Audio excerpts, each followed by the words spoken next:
money is not the root of all evil. Money is the reason why the civilization that we have now is the civilization that we have now, is because we could use that as a store of energy to do stuff later instead of trading people stuff. So that's directly correlated to how many people you can help. If you help a lot of people and you do an exceptional job at it, then you're going to be a wealthy person. So I knew that going 100% in on that has never failed for anybody. So if I just did that, people would help me out if I needed it. But like, it was 2 months after I started, that money started coming in, and I was like, oh my God, okay, I can chill out. Not chill out, but like this is gonna work. And now it's working fine. I just had to, get over that hump of, and a lot of people in, crappy jobs or crappy marriages have the same thing where it's like, well, I have to start over. I have to do it good.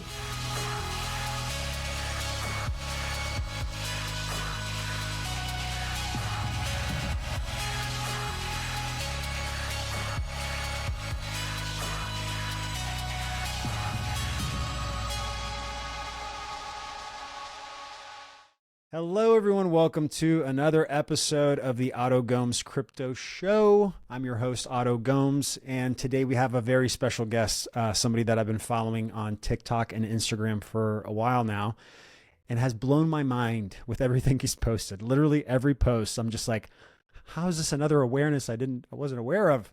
There it is, another facet. Tyler BassForge. What's your last name? Engle. Tyler Engle. His handle on Instagram is bassforge.us, as well as on TikTok. So if you want to follow him after this interview, do it, because it's going to blow your mind. He's a DJ, producer, entrepreneur, and teacher of metaphysics and cymatics. Tyler has been educating others on the secrets of the universe by breaking it down to its fundamentals, helping others unlock their true musical potential. Tyler, thank you, brother, for coming here and providing us with your time and your energy. Thanks for having me. I'm excited. I'm very excited about this conversation just because everything you've posted has just blown my mind. And it's funny because I would say I started this awareness journey, or, taking the red pill journey, about 6 or 7 years ago now, and did my own rabbit hole jumping into and connecting my own dots.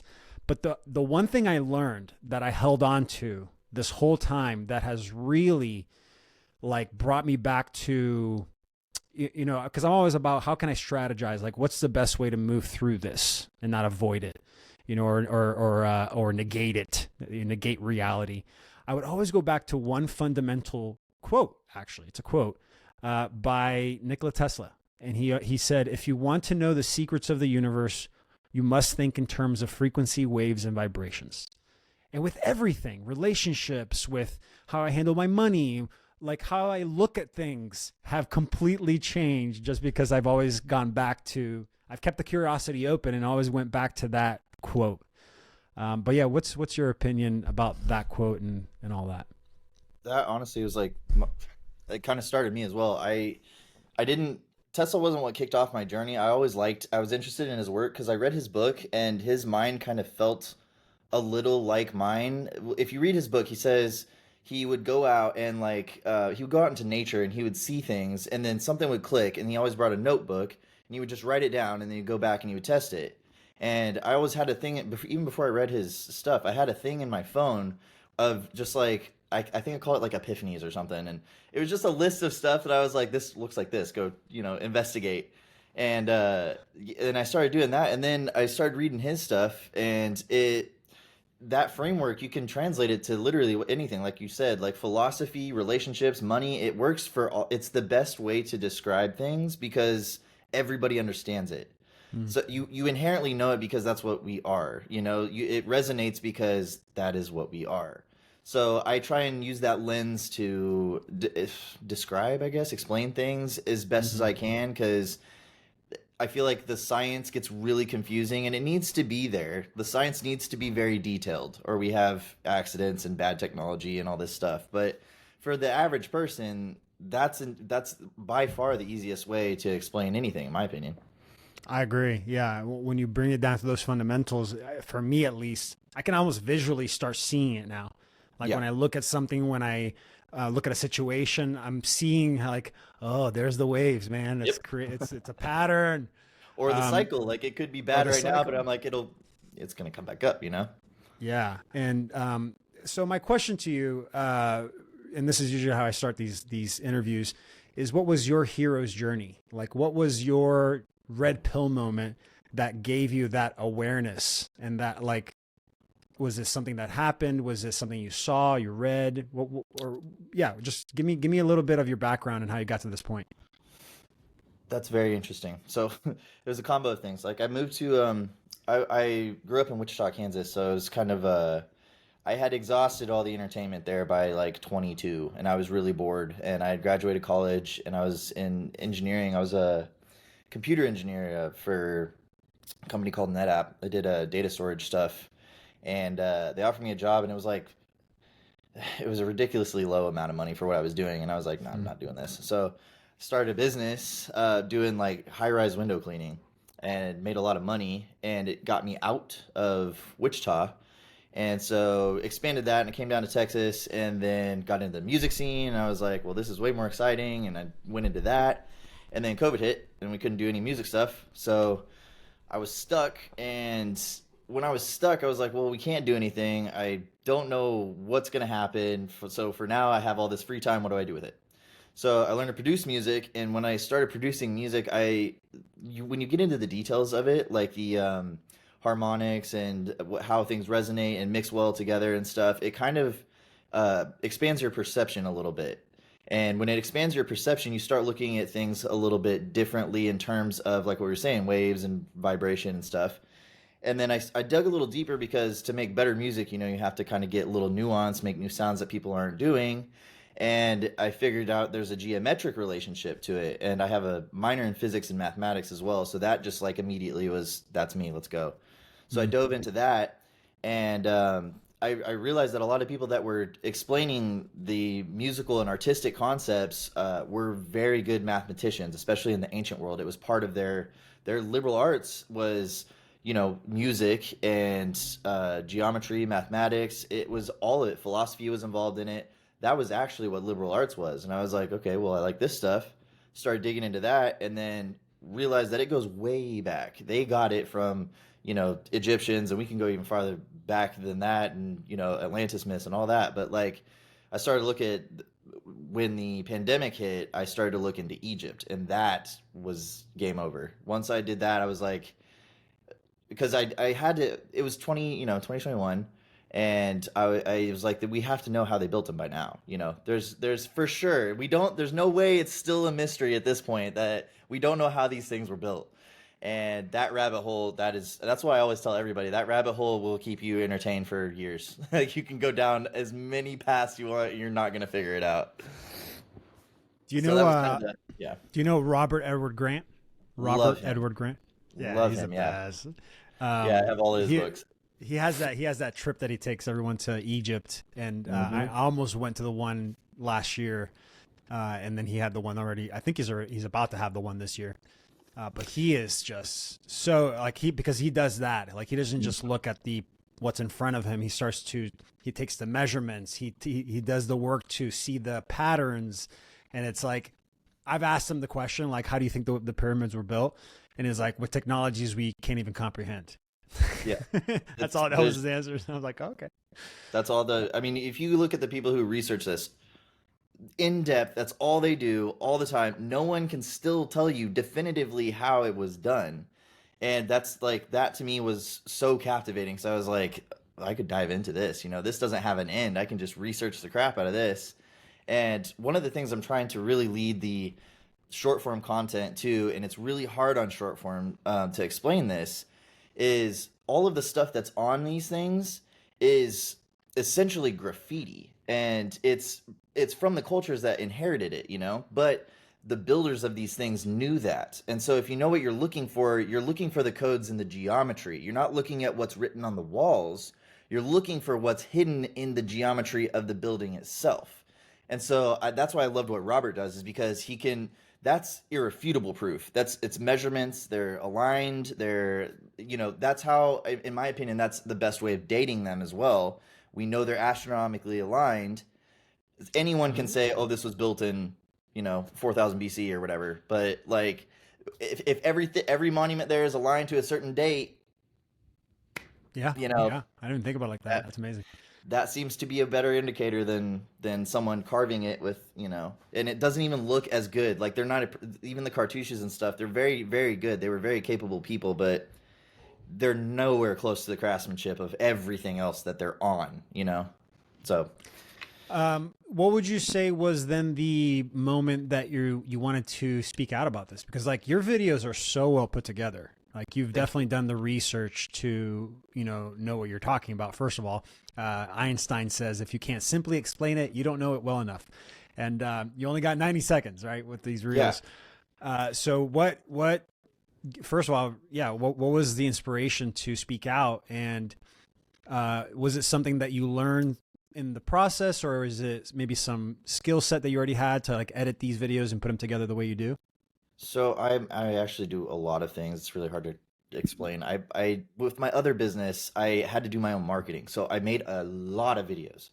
Mm-hmm. And I went viral on a couple of them just because it's really interesting to see people hanging off of buildings. And I had a drone and I shot some cool stuff, and it was it was fun. And I learned how to edit, and I loved editing. Like if I did a travel video, Parkour. Is it parkour? exactly.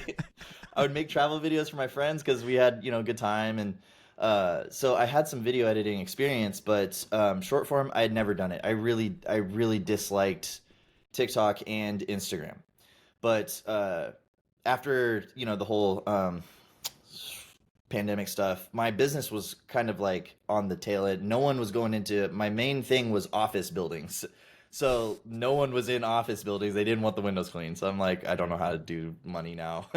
So I had to figure something else out. But I've been an entrepreneur since I was like 16. I really didn't want a job, but my parents said, get a degree, do this and this. And I was like, I can do this, some other way. So I was like, I'm going to do a business. I want it to be online because I want the freedom, because I love to travel. I love to go to all these places. I love music. I travel for music all the time. And I needed something that wasn't location specific. So I was like, I guess I'm going to try and teach people music. I'm going to try and do that. And so I accidentally stumbled into it. Honestly, I was making, you can even go back on my TikTok. I was making music tutorials essentially of like how to make sounds and stuff, sound design, pretty typical stuff for the EDM world. But one of them, I was trying to illustrate a concept of speakers, because if you put an LED on a speaker and you move the cone of the speaker, the LED will light up. It's just a magnet reversing the current, right? The EM component. So that one did like 80,000 views, and it was like the best one I had. And I was like, okay, well, maybe people don't know a lot of other concepts, like what else can I talk about? So I started doing stuff that I thought that I knew, like people would be interested in. And then once I did stuff about the esoteric, occult knowledge, all of the ancient history stuff, it skyrocketed. I had no idea that people were that into it. I thought I was being a nerd looking into this stuff, and those did so much better than everything else. So I was like, okay, well, maybe people need to actually know this stuff, because this is what gets me up in the morning. I love, if I could just do that and research that all day, I would probably just do that. But so I started doing that, and kind of expanded to see where the limits are, and I don't know if I found it yet. Like I think a video is not going to do well, or like a topic's too out there, and they all end up doing pretty decent. I mean, I like anybody, I've had some flops, but no, you found a formula for your specific niche. Yeah, it's working. Well, and my formula is pretty simple too. It's use something that's already very interesting to see visually, captivating, and then route that into like what's actually going on, and then break that down into the most simple way it can possibly be broken down. And if I am speaking, I don't want to speak. I try my best not to speak from like a condescending point of view. I try and explain it like I'm explaining it to myself when I didn't know this. I try and talk like if I was just learning this, it'd be really cool to find out, and like, look, this relates to this. It's all connected. Like you don't have to learn all these separate things. All of them are the same thing, and that's why it's so much fun to learn, because they all connect. I love that, because you know that it's all about frequency, I guess, right?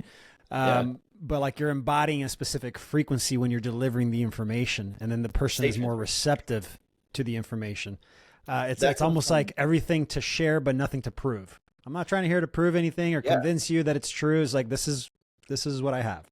even my products. If someone like I write those because they're the content I'm about to talk about. Like my products are what I'm eventually going to tell you for free. If you just want to know before everybody else does, then you can support me and I give you a book, like that's all I really wanted to do with that stuff. But what you're talking about there is the state transfer.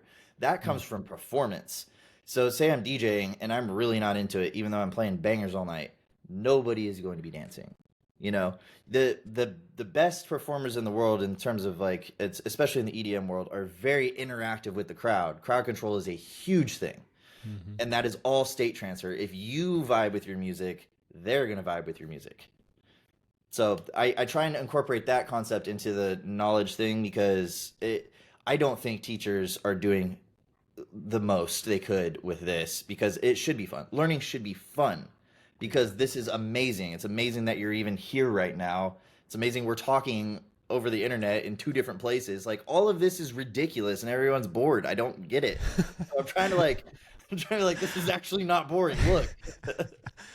It's funny because like I've worked with a lot of entrepreneurs. I work with a lot of students that are wanting to do their own thing, and they're so passionate about the topic that they're teaching, and they love it, and they create the work and they create the courses, and then it comes time to speak about it and share it, and they're like, I don't want to do it. There's this disconnect. They're like, Yeah. I don't want to. There's a hesitancy, whether it's fear, whether it's not knowing how to do it, whatever it is. It's like that's one of the most important things that is necessary when you have a product is to speak about it and like be passionate about it. I think that's a good point, though. I learned this from entrepreneurship. I don't ever make products unless I speak about them and people are interested in them. So I field test everything that I'm going to. You did before, yeah. Yeah, if something is really, really hooking people, like if a video does, millions of views, then I'm like, okay, this is clearly a topic that needs to be improved. Like the one that my last book, that I had a video on sacred geometry that did like 3 million views, and I was under the assumption that was a decently well-known concept, especially in the spiritual world. Like, most people in the spiritual world know about sacred geometry, but I explained it from a non-spiritual perspective. And I was going to see if people understood and picked up on it. And I didn't say it was sacred geometry. I just said this is the easiest way to learn this, is just look at it like this, right? Because it's all connected. And then that one was like, everyone was like, oh my God, how did we not learn this? And I was like, that's the one, got to do that one.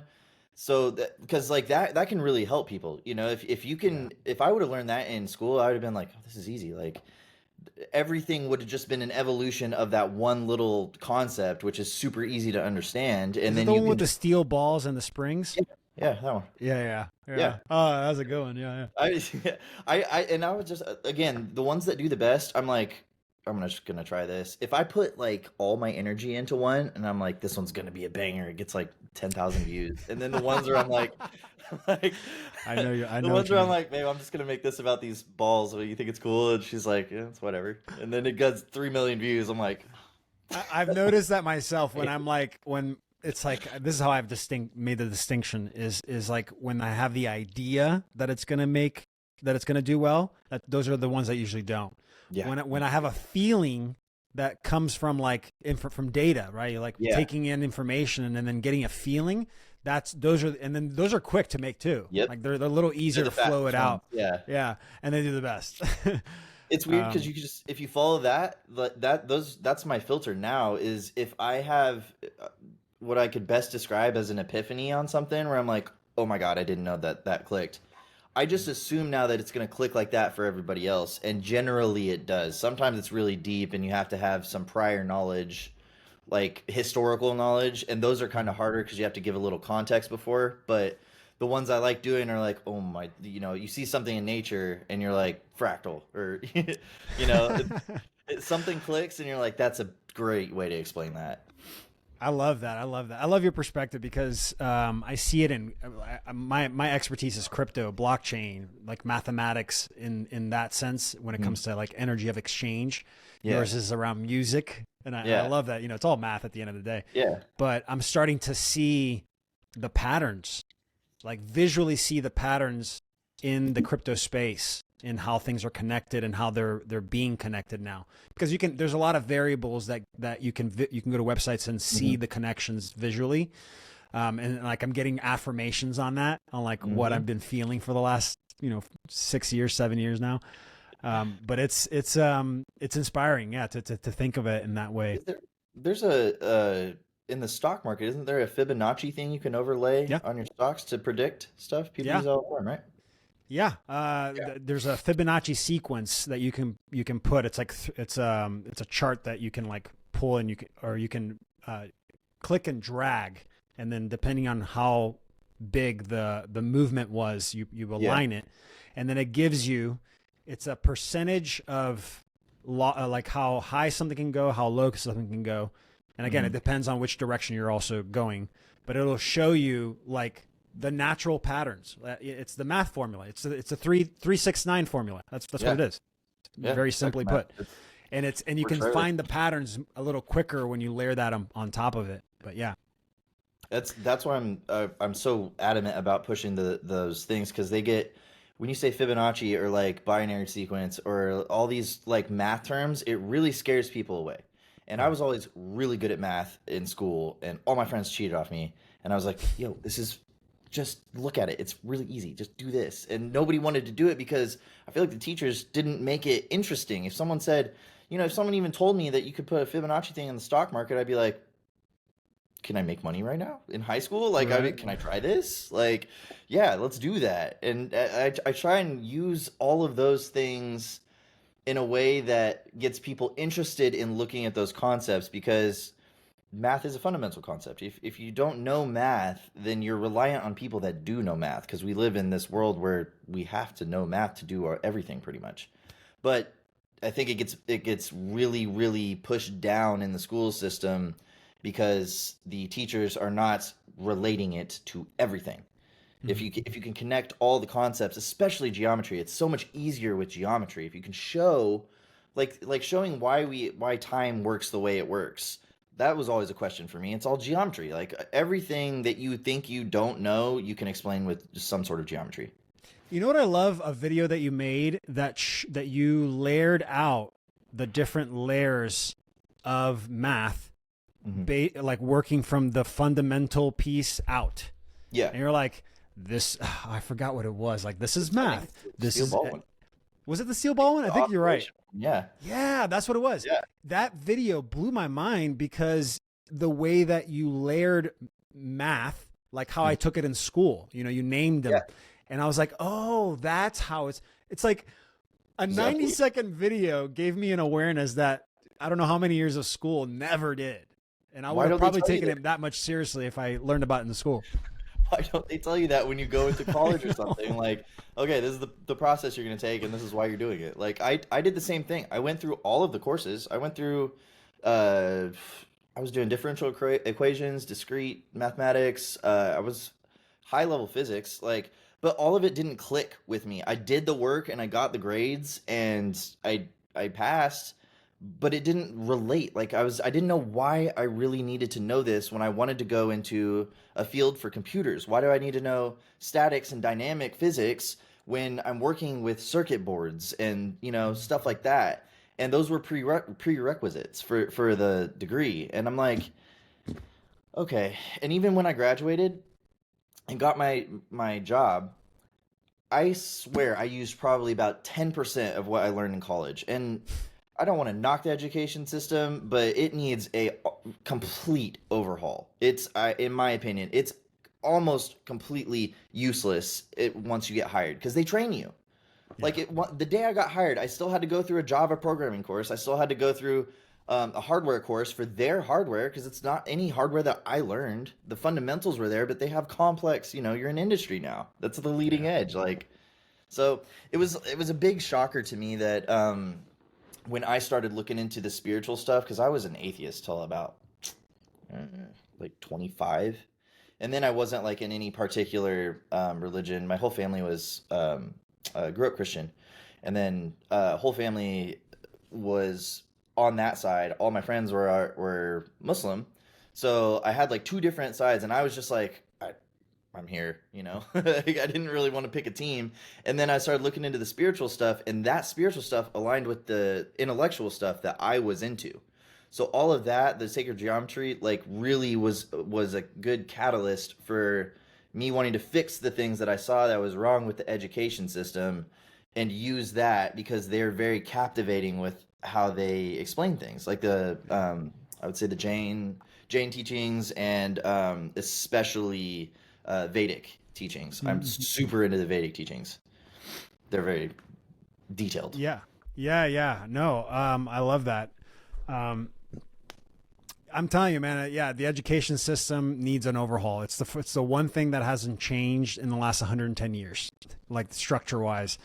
It's not And good. I think it's on purpose. I do believe that Oh, there's some financial reasons, profit protection interests for many of these, because it's all private organizations, right? The education system in yeah. whole is mostly private organizations. Well, your Um, education, I will say in the real world, public school, public university, those things, I think they're a separate class of education than the real education because the people in the know are getting a separate education than all of these people. mm. These people are getting education to work for these people. So the university isn't going to teach you the stuff you know to start your own university. Oh, They're I not love going to it. do Yeah, you that. That's definitely made a very clear distinction there, and that makes total sense now. Yes. they're not going to show you that because that would be why would I train a person who's going to be in direct competition with me, you know? Hmm. So Hmm. what they're doing is they're going to filter it out just enough so that they can advance their agenda or their technology with the human resources while these guys are doing all the frontline researching. And this is where we have to make a clear distinction. There's the sciences, there's the traditional sciences that you learn in colleges, and then there's the divergent sciences, which are the sciences that are on the leading edge. And there's two factions. There's the spiritual side that has philosophy behind it, and then there's a non-spiritual side, which is developing stuff like I would almost throw AI in there that could possibly destroy us. There's two factions there, and those guys are training all of the people in the public school system and the universities, while the divergent guys are like, we got to do something to halt this. We got to try and stop this. Like, show them that it's not this way. Like so that's what I'm trying to expose more of the divergent sciences and show that there is another way to do this, and it's more of a natural way, and it's a holistic way, and it makes your life better. Yeah, yeah. That's a wow. I love that you layered all that. I've always just created a distinction of like light and dark, just to be obvious of the duality of everything. And Yeah, so, like for me, it's like technology or natural, right? Doing things naturally or with technology is like the inversion of nature. The yeah, inversion of nature is technology. It's yeah, it's the us our capacity as a human to force creation rather than move with creation, right? um, this is going to be a great conversation. I can feel it. This is like getting so much better. Um, have you had to deal in these last few years of talking about this? Have you had to deal with any censorship? not that I know of. So I did get last month. I did get censored on TikTok for posting about shrooms.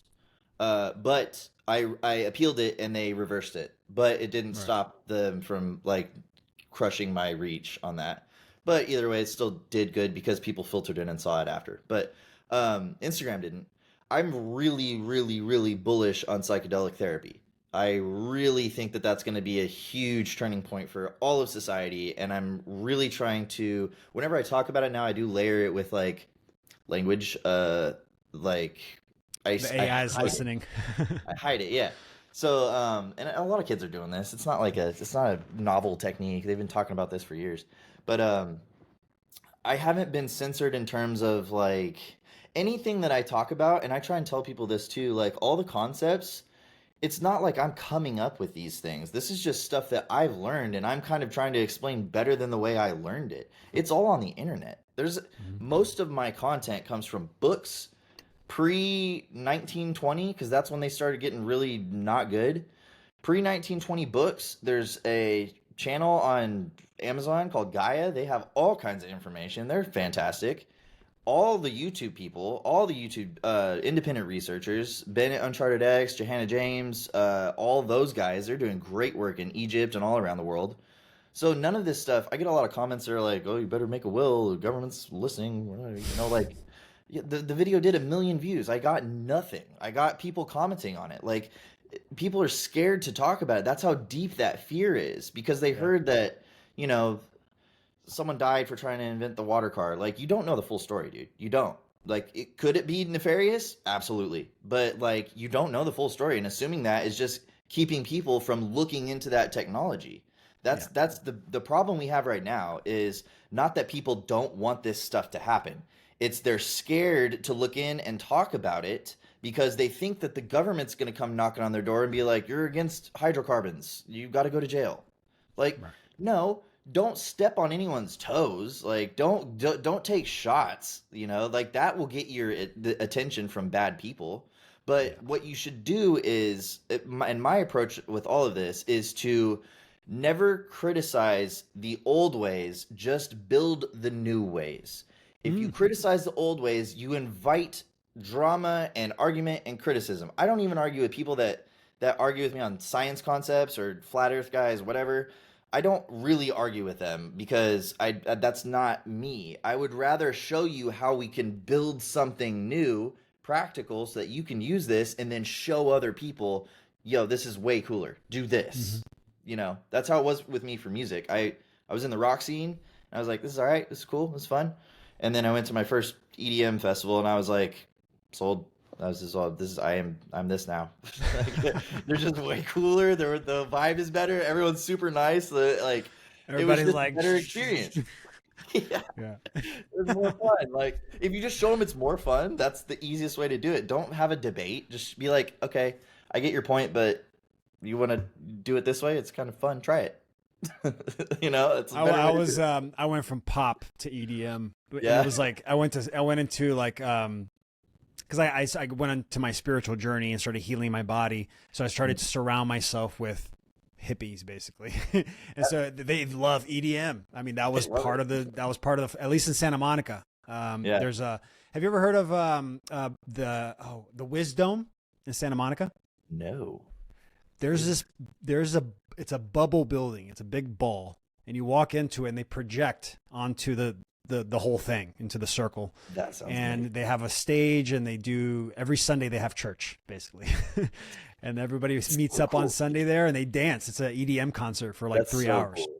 Yeah. So we're trying to do that in Austin. We're setting up an event called Sunday Service. It's a similar deal, but it's like brunch, but more EDM-y, chill, kind of like we're not gonna get obliterated today, but it's just a nice alternative to whatever else you grew up with, and you get to meet people that are on kind of the same level. So I totally get that. Yeah, and I want to say, your journey resonates with me a lot. It's similar. I grew up Pentecostal Christian. I taught children's ministry for like 10 years, Mm. illustrated sermons. I was in it. And Yeah. then I'd say 7 years ago, I got divorced and lost my house and my car in a fire. Mm. And I was like, what is life? Like, I Yeah. don't know love. Like, I was just questioning everything, just kind of blew everything out just threw everything out the window because I had nothing. I literally Yeah. lost everything. And it was in being curious and questioning and letting go that I was able to find this path where now everything makes sense to me. Like, yeah, I'm But if you even didn't have circling that, back. Huh? if you didn't have that happen to you, you wouldn't have found it. Impossible. It had to happen that way. Yeah, yeah, and that taught me, about the darkness, and like that's a part. If anything, that's the healing journey. That It is is. healing. Is the It is. darkness part. That's like your body going, this is not working anymore, and Do something inviting else. in the darkness to go through Yeah. the healing process. But yeah, now I can come out the other side with this awareness that brings me comfort in so many things. And like all the questions that I had growing up that would never get answered by that religion, I feel the answer now. Yeah. Maybe I don't know it because I can't find the proof and I don't see the proof, but it feels right. And it's Yeah. like, oh, am I in alignment? Or am I And getting to the alignment? that's what matters. If it feels right?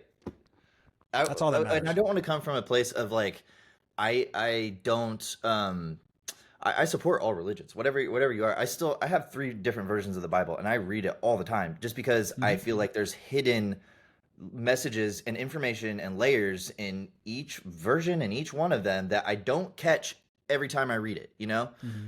Same with the Quran, same with the I've read all of them, and all of them seem to have something that I get the first time, and then I go back and I'm like, okay, now with new knowledge I can reintegrate it. So I whenever I go back to my family, and for Christmas or whatever, I can talk religion all day. But Yeah. I don't I'm not going to plant my flag anywhere or do anything like that. I feel like every single one of them has some tool that you can use to have those things that give you more clarity and balance. The thing that I didn't like was going to church, and when I would question stuff, because I questioned all of it when I was younger. That's what turned me atheist. I questioned all of it, and all I got was God works in mysterious ways, or like I hate that I got answer. some stuff that, like, we're never gonna know the mind of God. We're never gonna do this and that. And I'm like, okay, well then what is this useful for? Like, I'm having a hard time here. How do I deal with this?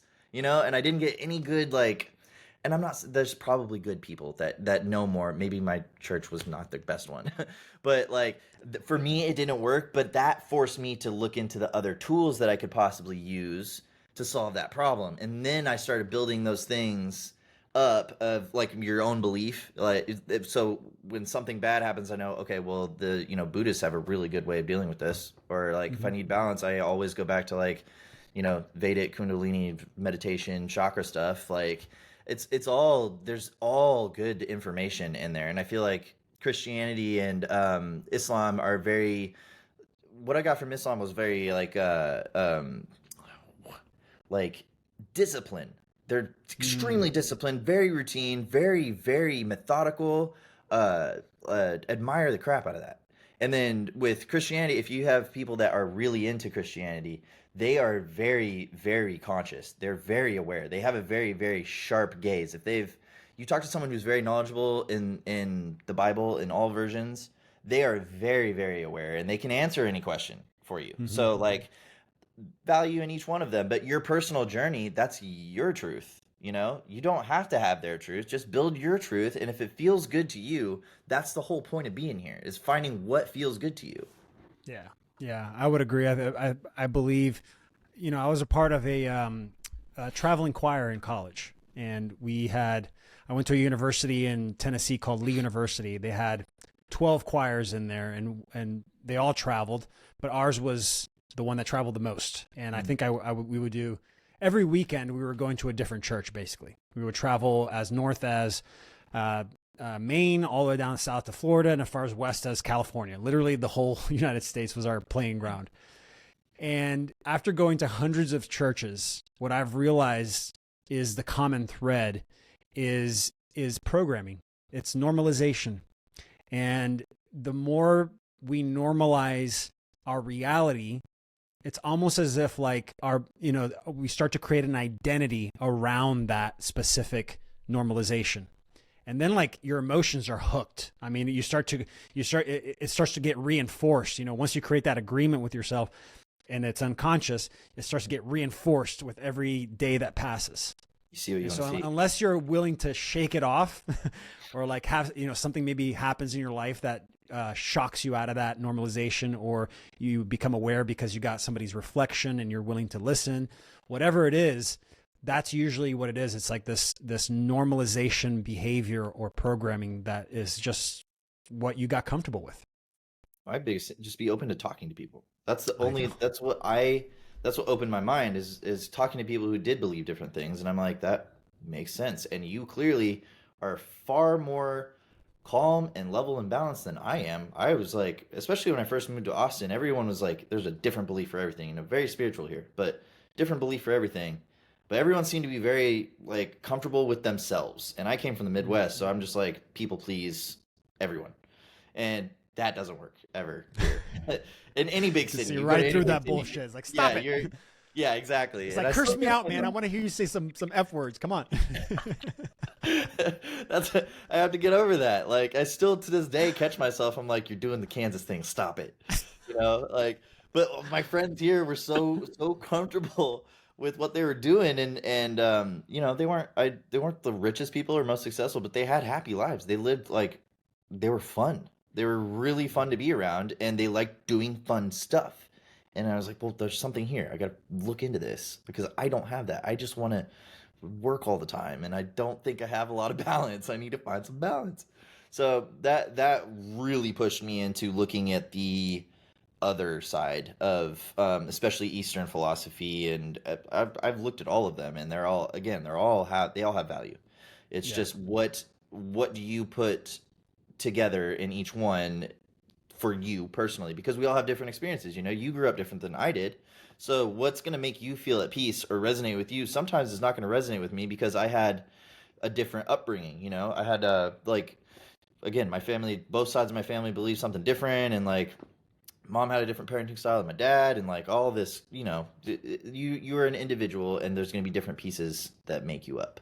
So find what ones work for you and go that route.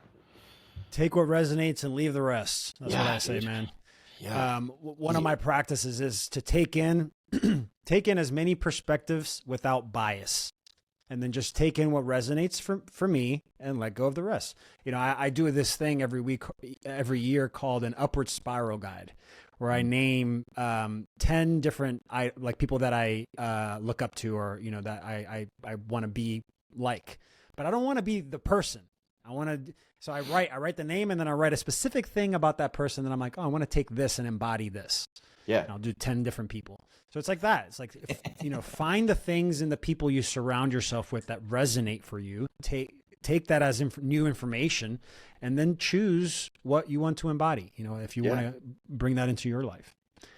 I have more like I would say guidelines for that. Like if I'm feeling, I don't know, socially awkward, anxious, or whatever, I in my head I have a memory of someone that wasn't socially awkward or anxious, and then I just replay it, and then I kind of like in my head try and be that. I try and Yeah. like be the memory of it, and it helps. Like people go through this, and there's a huge, you know, anxiety problem, depression problem now. Like there's a lot of mental health stuff going on because there's a lot of stuff, and you don't know what to do with the stuff. There's too many influences, and you don't know how to act, you don't know how to be, you don't know the right move to make or whatever. And I do that same thing. I feel like it's almost like siphon that good part of their personality, and I temporarily borrow it, I use it, and then I try and integrate it in my own way. You know, it's I'll tell you something that I teach my students. It's a great practice to, because what I believe is this: when we come into that position where we're like, but all this is happening, I just can't handle it. What's really happening is you normalize behavior so much to a point where it's not working anymore, and so you're becoming aware of those normalizations. So what I teach my students is to try to connect. You know, there's like I ask this question called seven layers deep, and I ask a question like, you know, what do you want? And the person says what they want, and then I go, you know, well, is it that, or is it, you know, is there something deeper below that? And we go 7 layers and really try to hit the root. And that kind of starts to connect them to what they want, like what they want to identify with, really, instead of the layers of programming that is above that. Hmm. And then I teach them, you know, create a persona. In acting, we call it superlative. And so it's like, you know, what's a persona that you want to become? Create the origin story for that persona. It's not going to be yours because you're not the persona you want to be. You're something else. So create it, invent it, and then create those layers, and then boil all of those layers. Like, you know, write 2 pages worth of information as detailed as possible, and then boil it down to 2 or 3 words. Hmm. And then once you boil it down to those 2 or 3 words, then find a totem, something in your life that you can grab, and when you put it on, you are now that persona. Yep. That little layer helps in practicing, because all you have to do now is just practice. Is just start embodying that every single day. Is this a course that you do? Yes. Yours Yeah. is almost exactly like mine. My harmonic alchemy, the first book I ever wrote, was almost exactly that. What you just did with your 7 layers, I have the spiral of whys, and it's a recursive why. So like, why do you want to be a musician? I like making music. Why do you like making music? Because it makes me Mm. feel good. Why does it make you feel good? Because it resonates with me on a deeper level. Why does it, find the core of it, and then you filter those cores out, and then you build that, right?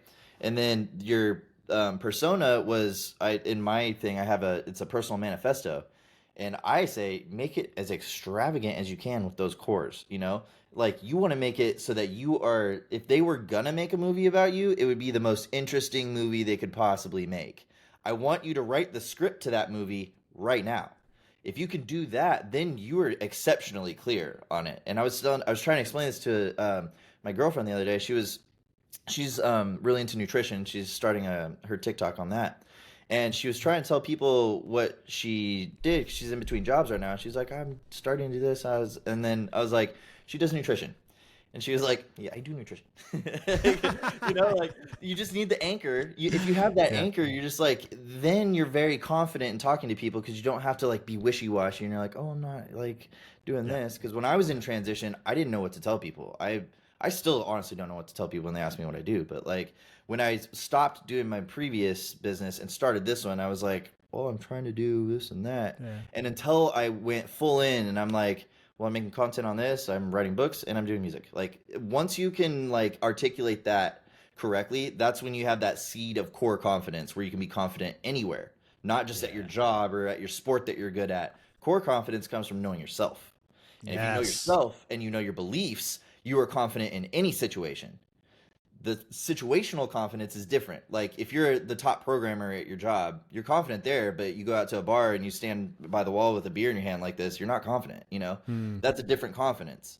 So what I try and do with harmonic alchemy is start the core confidence because you can build as many situational confidences as you want. You can Mm-hmm. be good at a whole bunch of stuff. But if you're not confident of who you are as a person, that's not going to be conveyed very well. Even if you're the best painter in the room, if you're not confident as a person, you're gonna be like, yeah, I do art and stuff. Even it could be good, but no one wants to look at your art if you're like not confident in your own art. Dude, that's 1,000,000%. And I think that's, I think for me, the clarity that came from that and for my students was it's the disconnect that they have from their gut, like from who they believe in, where their self-worth lies. I've noticed that when your self-worth is outside of your body, that's what happens. Or, they're Absolutely. looking, it's like, I need money in my account or else I won't be successful. I need the car or else I won't feel worthy. If the things are outside of you, you will always be in that constant state of looking for that energy. When it's inside of you, that's the I am, like it's Hmm. the identifying with the physical. Then everything outside of you become tools, the things that Yeah, you can manipulate in this reality to bring more for you. I'm glad you said the I am because that's like a super core concept in spirituality and what I teach as well. Because if you say I do music, it's not the same as I am a musician. I said I produce music before I claimed the identity of being a musician now. Like now I am a musician. I make music. I do this, but I am that. I Yeah. I am the thing. Once you assume that, then you have then you have everything laid out to do what you want. It's a law of manifestation, man. It's become Hmm. the reality you want. Yeah, I mean, I think it's people are been just said stuck. so many times. Yeah, people are stuck in the idea, Yeah, the intellect. They're like, I know what I need to do. I know. And it's like, yeah, are you becoming the thing you yeah, want to be? and And it's that's where it's most people get distorted stuck. from media as well too, and everyone says this Yeah. like the whole thing about obviously you need money to live and stuff, but a lot of people want to be rich and all this stuff they see on TV, and having a lot of money is has as many problems as being poor. It's easier, like you can buy stuff, but like if you have a big organization or like now that my TikTok is and Instagram is a bigger account, like before it was fun, now I'm like I have 30 messages in my inbox every day and I try and get to everybody I possibly can. And I have, hundreds of comments on both of them, and I'm like okay, it gets overwhelming, but also like I know that this was going to come with it. I knew that that was going to be a thing. I signed up for this, so we got to figure out a way to solve this problem. We got to find solutions to the problem, and it's the same with what before I transitioned to doing what I'm doing now. I was really really broke for months. I drained my savings accounts to start all of this, because I knew that if I didn't have whole 100% focus on it, I was going to do it half-ass. I was going to make a poor product, and I was going to eventually fall back on what I knew, and it didn't make me happy.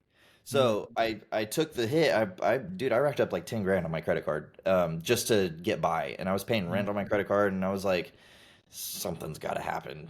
So, but that pushes you to do it. I mean, this is obviously within your capabilities, but I know I'm a very capable guy and I can solve the problem. So that was more of the motivator to be like, okay, well, the TikTok's fun, but how are you going to make money off of it? And how are you going to actually do something? Because money is also something that has a really bad connotation to it. Money is just a store of value. Money is not the root of all evil. Money is the reason why the civilization that we have now is the civilization that we have now, is because we could use that as a store of energy to do stuff later instead of trading people stuff. So that's directly correlated to how many people you can help. If you help a lot of people and you do an exceptional job at it, then you're going to be a wealthy person. So I knew that going 100% in on that has never failed for anybody. So if I just did that, people would help me out if I needed it. But like, it was, 2 months after I started, that money started coming in, and I was like, oh my God, okay, I can chill out, not chill out, but like this is gonna work. And now it's working fine. I just had to, get over that hump of, and a lot of people in, crappy jobs or crappy marriages have the same thing where it's like, well, I have to start over. I have to do it. Good. Are you happy that starting over is the best thing you can possibly do? That's like that. You have the most vivid memories when you do something crazy, when you do something new, that not necessarily is in a bad way, but like when I moved to Austin, or like every new relationship you have, the beginning, the honeymoon stage is always the best because it's new, it's fun, it's exciting. Like, you have to do that a lot. That's part of being a human. That's neuroplasticity, man. I mean, it's like when the neurons are connecting for the first time, it's like, oh. It's like, did somebody just put their fingers through my brain? I agree. Yeah. And that's why I've normalized in my life to be curious, just curiosity. Question And everything. yeah, I've let my belief system be challenged daily. That's my belief. Oh yeah. My belief system is to allow it to be challenged daily. And so I'm constantly, rewiring. At least that's what I feel like. The secondary reason for me doing the TikTok, because I started on TikTok, was that it skewed younger, right? And I had these ideas, but I wanted other people to flesh out the problems with the ideas. So when I was first starting, I used the comments to further my research. I crowdsourced my research by having people point out the flaws in the stuff that I was talking about. So I covered all the holes of my knowledge by being like, oh, okay, well, that makes a lot of sense then. And then people would message me and say, hey, dude, you're on the right track, but have you looked at this?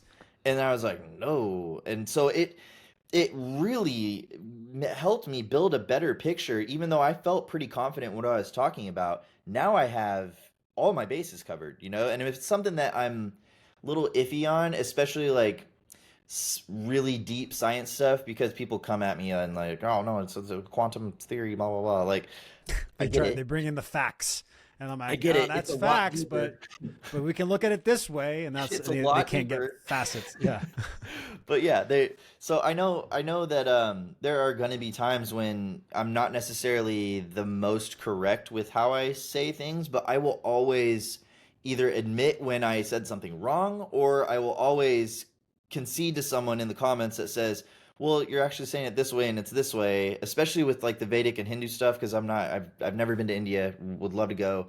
I've read the stuff, I've looked at a lot of their cultural heritage, but I've never experienced it. So I also use that to refine the way I speak about it, because I don't want to offend anybody ever. And I was unaware that there were things that happened throughout history that people like native to that culture were not, that they didn't come up with that, like, so using that has also corrected me in ways that now I know how to speak to people in a much more efficient way to find answers as well. Like, especially with the deeper religious traditions, now I know how to word things to find out the specifics of it. Yeah. And, That goes back to being able to simply explain it and then knowing your audience while you're Yep. explaining it. Because every time I talk about crypto or blockchain to anyone, especially when it's one-on-one, I have to adjust the way I'm presenting it, or like in the moment come up with an analogy. Like if I'm talking to a mechanic, I'm like, is there a car analogy here that I can fit this into? Yeah. And that's a skill. I think that's like, once you know something well enough, and it can be anything. I want to remind everybody listening, it's, he's talking about cymatics and metaphysical stuff, and I'm talking about blockchain and all these very complex topics, but you can find the complexity of anything. Just find the thing you're passionate about and drill in. Take a year and just go into every fundamental layer so that you can be able to simply explain it to anyone. And it's really kind of an easy formula once you figure it out too. So like if you have a really, really complex, I don't know, something about like chemistry or something, something that people see every day. That's what I try and do. Not necessarily like isolated knowledge to where, a scientist would know this, or like a biologist would know this. What do you see every day that you can use to explain this? Like I always go to nature if I can, because you feel it, you see it every day, or things that you use every day, or professions, or that people know and understand, because that's going to anchor the core concept in there, and then once they have that, then they can kind of expand on it. That's their job to flower out and see if they want to explore that concept even more. But at least if I can anchor it there, you have something that you can talk about for this concept that will make sense to other people. It's like ammo for your beliefs, but you don't know how to explain it. You can just say that analogy. Yeah. Yeah. Oh, I love this conversation. These are my favorites. My favorite types of conversations, when we go into like the everything conversation. I feel like this is what it is, right? It's the everything conversation. I think that we're lacking that, though. A lot of people steer away from that because it's too deep or something. I don't know. I've always liked talking about it, but I have a lot of friends that like to steer away from it. It's also kind of not fun to look at sometimes when you're trying to have like a normal you don't want to bring up metaphysics at just like a regular dinner party sometimes when you're just trying to go out after. Unless you're in my house, okay? Always bring it up. If we have dinner, that would be great. But yeah, a lot of my friends aren't really that deep into it, so it's nice that I like this long form stuff and conversations, because I don't really get a lot of opportunity to go deeper on this, and that's another reason why I want to get YouTube going, because I can make longer ones. But yeah, man, I love the conversations, because now I have this awareness where, like, if I don't have these conversations, how can I strategize? Like, how can I, be able to pivot and navigate this chaos around us? Like, I need to talk about these hard things. So it's like, really, again, it goes back to like, what, say it again? They need to be okay to talk about. Right. And it's like, because if they don't, no one's going to. Yeah, and that's the thing. It's like a normalized behavior, what we feel comfortable in my opinion, it can feel comfortable, but that is your limitation. The comfort of the level you're at is the limitation of your ability to strategize and to be water, like Bruce Lee says. So yeah, I enjoy it. I'm all here for it. So let's go into a few other questions here. I wanted to kind of quickly go through and ask you, because I'm very curious on your perspective on them. So you talk about cymatic knowledge. Well, what's the elevator pitch on what cymatic knowledge really is? I would say it is. I always go back to this quote. It's the liquid architecture of sound. So the liquid architecture of sound is very important to know, but I think it's the easiest way to learn. That's why. That's honestly my true belief is it's engaging. Little kids and adults love it, regardless of age. I can show you things that would blow your mind. It looks like magic sometimes. And then when you explain it deeper, the levels that it goes, you can relate it to anything. So if you look at the like the spectrum of waves, if everything is energy, frequency, vibration, we have, octaves of that within the electromagnetic spectrum, as well as like visible light, audio, all of that is all related, but it all behaves the same way. You can see this in quantum physics. Like if you look at their particle distribution diagrams now, the quasi crystals and stuff like that, they're mathematical relationships. All when they smack the particles together, they come out geometric. There's a framework for what's around us. And the way we hear what whales, we can't hear them with our regular ears. We have to move what they're saying up an octave or two so that we can hear it. Same with like planets, stars, they all have a resonance, but we can't really hear it. So we have to bring it into our audible range to hear it.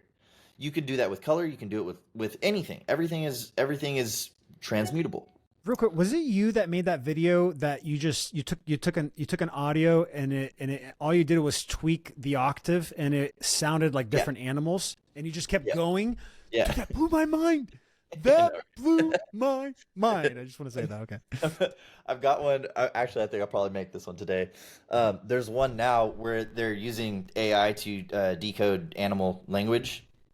And it's funny because in the video, I was like, these birds sound like monkeys, these crickets sound like this. And so they have a model now that the way this guy explained it, he used all human language and he compared them, and they're pretty similar. They're like, I would say like 90% similar because we talk about the same stuff. Like the same words get used because we all go through life. We're all talking about computers and desks and food and all that, right? Animals do the same thing. So what they've done is they've mapped the human languages to what animals are communicating with most of the time. So they're also concerned about food, shelter, reproduction, all of that stuff. Those are core concepts. So they're mapping it out with AI, and they're surface level right now, almost ready to be able to understand what they're saying and give them. No, I was about to say, am I going to be able to talk to my dog? Is that the guy? Oh no! The guy, he recorded a whale or something, and the sound the whale was making, the whale was saying his name, and he played the sound back into the water, not knowing that it was his name, and that whale was like, it's like, I'm talking to myself. Yeah, it's getting nuts.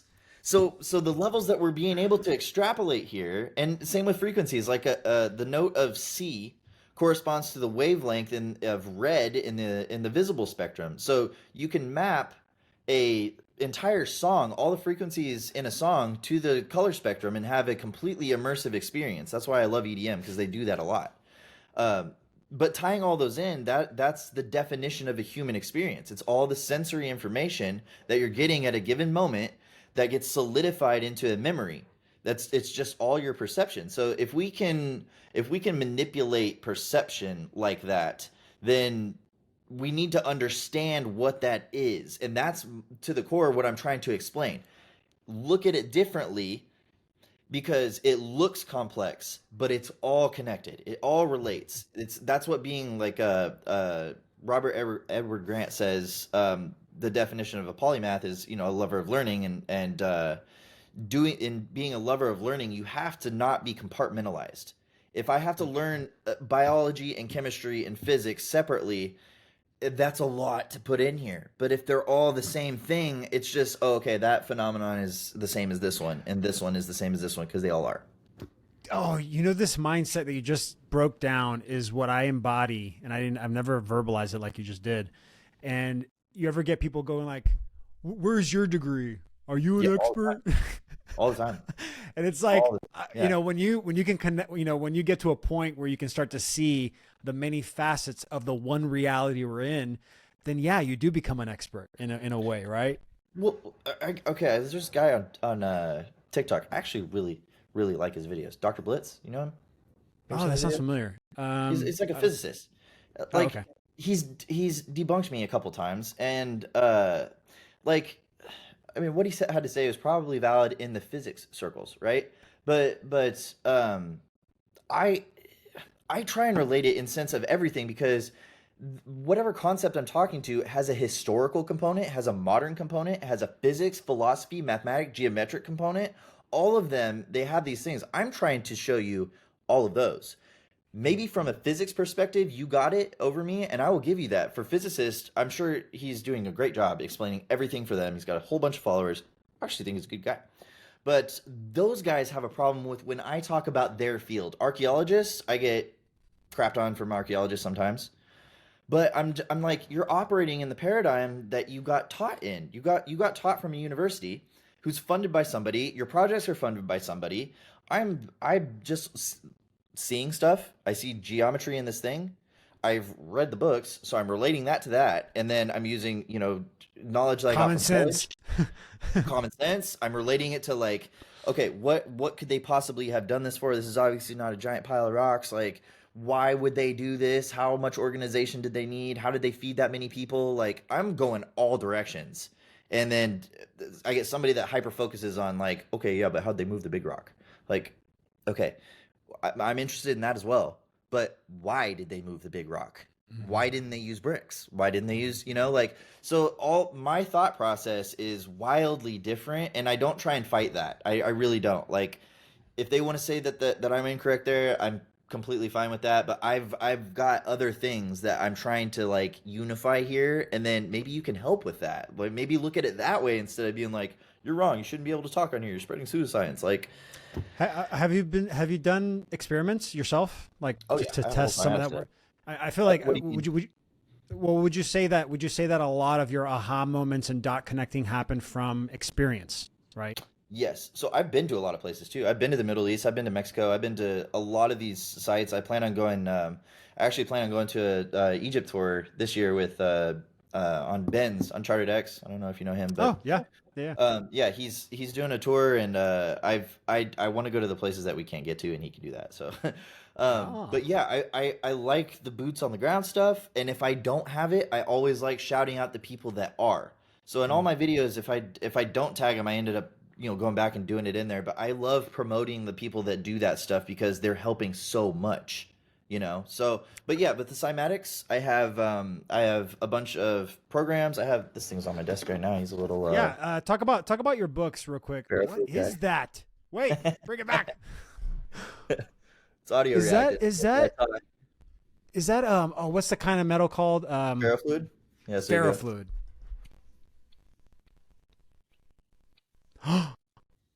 Wake up. That's so weird. So yeah, so when I play music, let me see if I can do this. What's That's this? amazing. What kind of what's it inside of? It's suspended in water, but there's oil in very microscopic iron flakes. So And then that kind of triggers it. It's like hitting yep, it and stuff. Yeah. I'm just gonna play some dirty dubstep real quick.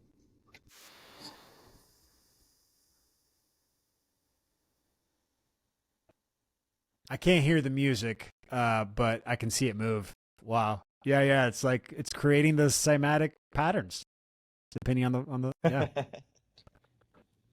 That's amazing. That's what I was gonna say. I was like, I feel like what happens is you get a lot of these people that have degrees and they've done the work and there's $200,000 in debt, and so there's Now they're tied to it. this, huh? Now they're tied to that Right, right, belief. and so there's this. I believe a lot of those that are teaching didn't do the experiments. Like they didn't really try to question or get reaffirmation or allow their gut to really be checked with the Yeah, things that they were teaching again. And so they're just going from this intellectual approach. And yeah, if you have a license or a degree, you want to protect that. Maybe you make your money from that, and of that's course. like that's like dangerous against your family and like be able to support yourself. So I get it. I get it too, But yeah. But it's like you but can't deny it. You can't deny the truth, bro. I'm not saying that. Yeah, I'm not trying to question like if you're correct or not. I'm questioning the refusal to look at the other stuff and be like, okay, it's a possibility. Like that's not going to Yeah. get your career in danger. Like if you say, okay, we could possibly be able to manipulate the quantum field with consciousness, quite possibly. That's almost a guarantee at this point. Like so, Hasn't it been proven the double slit experiment, like the yeah. I observer mean, effect? so they argue that it's just like the observer doesn't have to be a human or all this stuff, but like, okay, if you look back at all the ancient traditions, they go into this is the dream, and it's your dream. This is the dream. whenever you're not here is not the dream, you know? So doing that, like you can tie that into simulation theory, holographic universe, all of it goes in together. They're all going to come together at one point into one solid, good, coherent viewpoint of the world that we live in. The problem is the compartments right now are at each other's throats, whether that's religion, science, esoterics, spiritual, even the secret societies and stuff like that, which are hugely demonized, and all of their knowledge needs to be they're putting it out now. Like if you're unaware, all of the Freemason, Rosicrucian, Knights Templar, all that stuff, they're still around and they're talking publicly now. They're releasing their stuff. A lot of the stuff that I talk love about. this perspective, by the way, because it's right now there's this massive division on that too. And I'm just like, no, man, they have layers of awareness. Every organization has bad and good people. Every single organization has both. Yes. So like, it's the same here. Yeah. But you have to, look at and if you're Christian, you got to look at the bad things that Christianity has done and the good things that Christianity has done. Islam, all of your religions have the same stuff. So we have to look at the sections. Like for example, I'm so into Knights Templar right now. They got demonized because they were tied into the Crusades. But what people don't know is they were like a SEAL Team 6 in the Crusades, and they were operating under a different leadership. They were going in when they would conquer an area, take all of the artifacts, and then hide them so that the church wouldn't get them and put them in the Vatican. So there's two stories going on right now, and a lot of these secret societies are getting lumped in with the bad guys, but the story is unfolding like literally as we speak, that this has been under wraps for the longest time, and the internet is finally allowing us to have free speech everywhere. And so they're all coming together like, yo, we're doing the same thing. Like, so all of this stuff that's coming out, I'm like, this is so cool. And this is the most exciting time to be alive, in my opinion. Every day I wake up, I'm like, what's going to blow my mind today? I know. 2024 has already, I mean, it's the 11th day of January of 2024. I'm like, what? Did we go into another dimension all of a sudden? Like, what is happening? Dude, I'm trying to plan my content, and I have all of this stuff. And I'm like, where do I start? Like, I want to make all of these today and put them all out, but I'm like, how? There's so much. All right, let's go through a few more of these questions because I really am curious about your perspective. Okay, what is your opinion after death? What do you? If you're an atheist, are you an atheist? I'm not anymore? an atheist. You don't. You know what I'm saying? So no, what is your belief now with after death? So I believe there is a okay. It's complex, but it's not complex. I believe there's a creator, but I believe you're the creator, whoever you are. You're a piece of the creator. So if you look at, so I'm a really big fan of like the Rosicrucian tradition on this one. It's really a concept of dimensional consciousness. You have your unity consciousness that splits into duality, that splits into the Trinity, and then you wrap all of that in an experience of time, right? And then the fifth dimension is where you process what's happening. This is your mental thinking, going places. And then sixth dimension, you have your architects. So you make a plan for your life. You have to operate within the rules of the game. That's the sixth layer, right? And then you have seventh dimension of law, which is 7 Hermetic teachings, principle of vibration, and all that stuff. Density, And then eighth, which is I would say is most popularly referred to as the Akash, the Hall of Records, the Egyptians called it. Yep. This is where like memory and instinct would be stored. And then you have the ninth dimension, which pretty much completes the circuit of this whole thing. And that's my view of this. So as far as death goes, I really don't. First off, I don't believe in death. I believe that death is more of a just a returning of the physical matter you're currently controlling. So I feel like your signal is going to be bounced out of the quarantine of time that we're in right now. And we could do this if you ever had like an ayahuasca journey or like a spiritual. Yeah, if you've ever done any of that, you're very well aware that this is less, it's not as real as that is even. Like once you have one of those things, you're like, okay. What am I doing? The distinction of dream to reality becomes really, really. Yes, yeah, I agree. But in that sense, I feel like you can really control. It's like a lucid dream, right? A lucid dream where you kind of retain a little bit. as much as you can, and then you bring that back, and that was like your lesson, right? So, yeah, I don't really believe in death necessarily. I don't believe it should be feared. Mhm. If that's where you're going with that, but Yeah, I always call it a transition. It's a yeah, transition from yeah, one state to another. and I definitely don't feel like this is my first time here. I've always had a pretty easy. When I was growing So you up, I believe in was like like, past lives and reliving? yeah, I don't necessarily. I can't really remember anything, but I have my instincts have always been very, very, very good. When I was growing up, everyone struggled with certain things, and I was like, well, just don't do that. Do this, like Oh my gosh, dude, I've never heard it said like that. Same. I pick up really, things very quickly, very easily. yeah. The lessons get internalized almost immediately for me. I don't have to Yeah. relive a lot of stuff. Yeah. I almost remember. I'm like, oh, okay, yeah, I did that. Yes. Yeah, Oh gosh, I've never heard that before. Yes, it's a remembering. Yeah, that's how it yeah. feels like. Yes. Wow. And That's that's how I interesting. explain like if someone has like a oh my god I've never thought of it like that, and I'm like, no, you have, you're just remembering how you used to think of it. You think of it new now. I'm just saying it how you used to know it. You're deprogramming what you know now and going back to what you feel. That's I love knowledge. that. It's funny because like people I mentioned earlier, it seems like there's a new duality happening right now with those that are becoming aware, Yeah. where there is this. Oh, I forgot what I was going to say now. Dang it. I forgot what I was going to say. I lost the train of thought. What was it? The last thing you said? Remembering what they knew. Oh no, I lost it.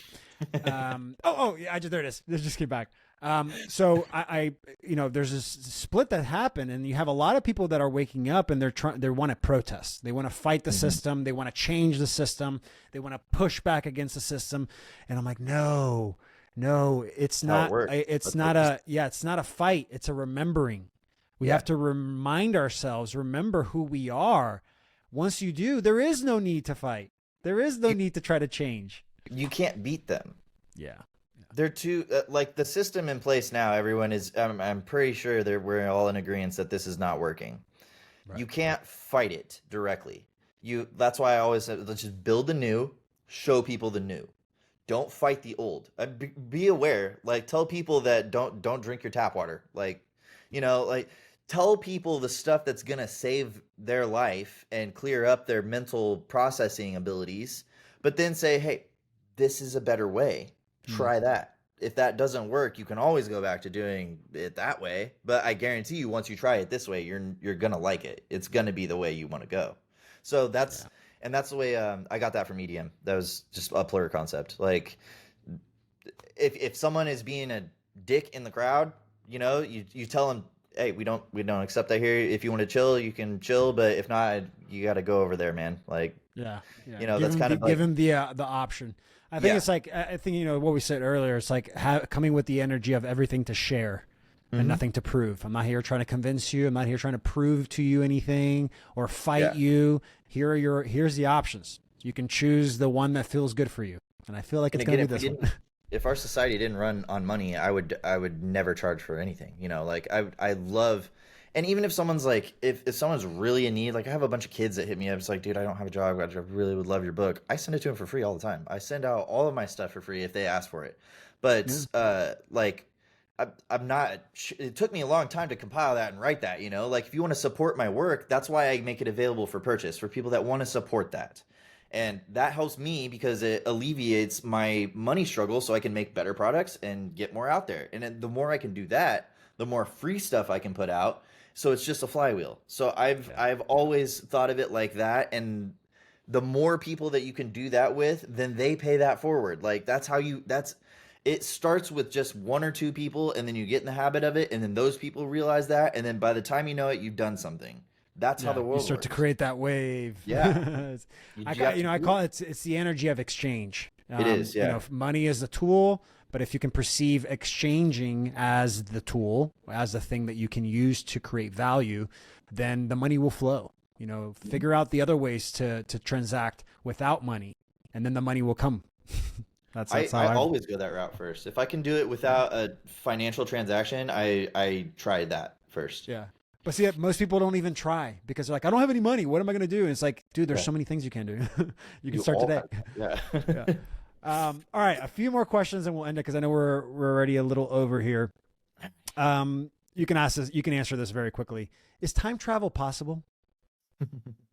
Uh, Interesting thought on that. I believe it is temporarily possible, and that's funny that that word is like temp or rarely temporal That's good. temporarily possible. I think that you can access, like we were talking about dimension. I think that if you know what you're doing, you can access certain aspects of a reality that you were maybe not a part of because it all seems to be recorded in everything. So I do believe you can. I do believe people have in the past. There's a lot of historical evidence for that, and I do believe it's probably going on right now. Not necessarily like zap me into 2020, or whatever 2030.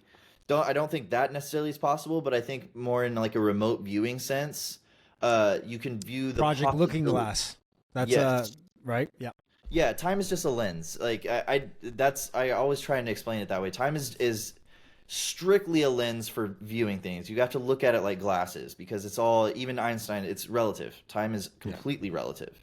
Right before a black hole, time almost doesn't exist. So event horizon time is, you know, way different than our time. So yeah, I believe that time travel is definitely possible, but I think we're thinking about it in a different sense to in terms of the way that other beings or entities think about it. How they perceive it. Yeah. Yeah. I That mean, makes even on sense. like a psychedelic journey, you time doesn't really exist, you know? Whenever I go into like flow state or I do like a psychedelic, time stops. I'm just like, Yeah, I don't know. I don't know what day it is. I don't know what time it is. I don't know how long I've been here. It yeah, just doesn't exist. yeah. So I totally, yeah. Okay. Last question here. Well, two more questions. If you had to pick one thing that has the greatest impact on your health, so if we're looking at everything in terms of waves, frequencies, and vibrations, what would you say is the number one thing that somebody can start adjusting in their life today to be healthier? In that sense, I would say water above everything. I do a lot of videos on water. Water is the most important. It was revered in ancient cultures. It's literally life. If you don't have water for a couple days, you die. But what people don't understand is the quality of the water is of the highest concern. I have 20 plants in my house. If I give them tap water, they start to grow. I can't even see if I have one. They start to grow Dark these big spots? brown spots. Yes, Dude, big old brown 100%. spots. So now I have a really good filter system, and I have a really good I have an imploder, water imploder that spins the water, and Oh, yeah, it makes there's essentially crams more water into the water, so it hydrates you yeah. even more. If you're not getting adequate water, your brain's not going to be able to think. You're not going to understand what we're saying right now. Other than that, man, diet is so important. Just like clean food, but frequency wise, music that it doesn't have to be tuned to anything specific. Like that's helpful, but it's like the top tier. That's like the bell curve here. Where you're like we're at the 1%. If you're tuning your music to 432 and all this stuff. If the music resonates with you and makes you feel good, you can control your state. You know, frequency wise, I'm sure you have flow state music. I can't listen to EDM when I'm trying to do my taxes. I have to listen to some classical music so I don't stab the person next to me. Like you got to know your frequencies and use that and especially like before bed and stuff like that. It really can change your life. Oh, I love that. I saw you did a video on Veda Austin, Yeah, uh, the water guru, I call her. yeah, She's amazing. I don't know if you've she's ever met her in crazy real good. life. I met her I in have real not. life twice and was able to give her a hug. Oh, And she does these hugs where it's like heart to heart, and it's like yeah. she breathes into it, and I'm like, I just died and went into heaven space. She knows what she's talking She's about, man. huh? She knows what she's talking about. Oh, because She's she amazing. experiments. She actually does I the know. work. She's been doing it for so long. I interviewed her a few times, and she always blew my mind every time we talked about this kind of stuff. And she created the hydroglyphs. Yeah, You know about that? yeah. Yeah. So she went Love that. through different shapes and saw, or she went through different words and saw that certain shapes would always repeat with the specific word. And she would make sure that it would hit 75 times, 75 to 100 times. And then she solidified it as like, okay, this is what it is. Not a lot of people know her research is that in depth. And when I made that water video, I got so much criticism on it. It's like, this has never been scientifically proven. And I was like, she has literally 40,000 images available. You can go look at it. She'll tell you how to do it. Go try it. Like, it's repeatable. She's great. I've come to the conclusion that water is a physical representation of everything that connects to everything, like the web. It's the internet of the planet. Yeah. That's what I've come to the conclusion. That's amazing. I love it. That's affirmation. I love it. Water's the hardwire into your computer, and air is the Wi-Fi. Yeah.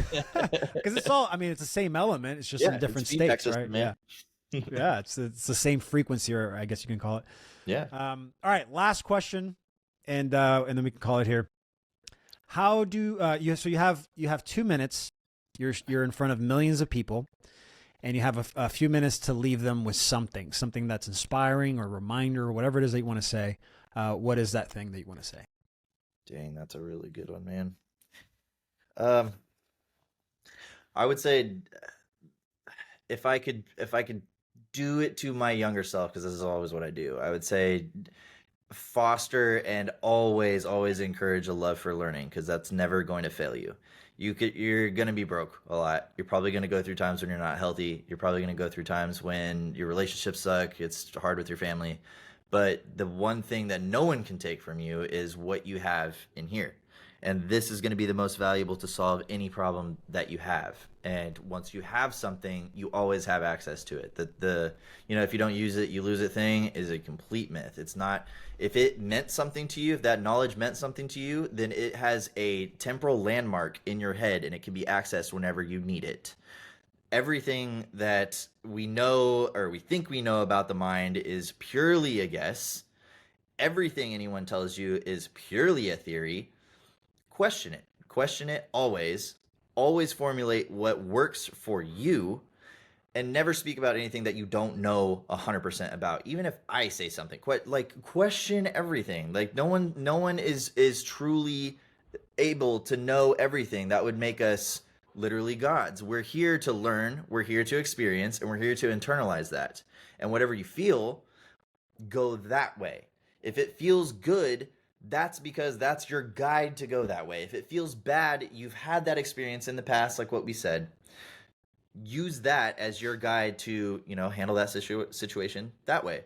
But end of the day, the one thing that's going to be the most useful in this journey is what knowledge you have. And that's your toolkit to living life as elegantly as possible. Love it. Love it. Love it. Thank you, Tyler, so much. Hell yeah, man. Guys, if you're listening and you want to connect with Tyler, you can go to IG or TikTok. It's at BassForge.us. BassForge.us. Question: what is BassForge? This is why I accidentally the TikTok was an accident, man. So that was my course for EDM production. That was like what I would have called it something completely different if it was like now. But like now it's the name. And okay, life lesson here. If you're trying to start a business, the name doesn't fucking matter at all. Like it doesn't. Stop worrying about a name, stop worrying about a logo, because this is completely unrelated to anything I do right now. But was it BassForge? Like you're writing like a bass? Yeah, but like everybody has their different interpretation of it, and they think it's something mystical and mysterious, and I'm like, 100% accident. It wasn't something else. I promise. And your website, BassForge.us. Yeah.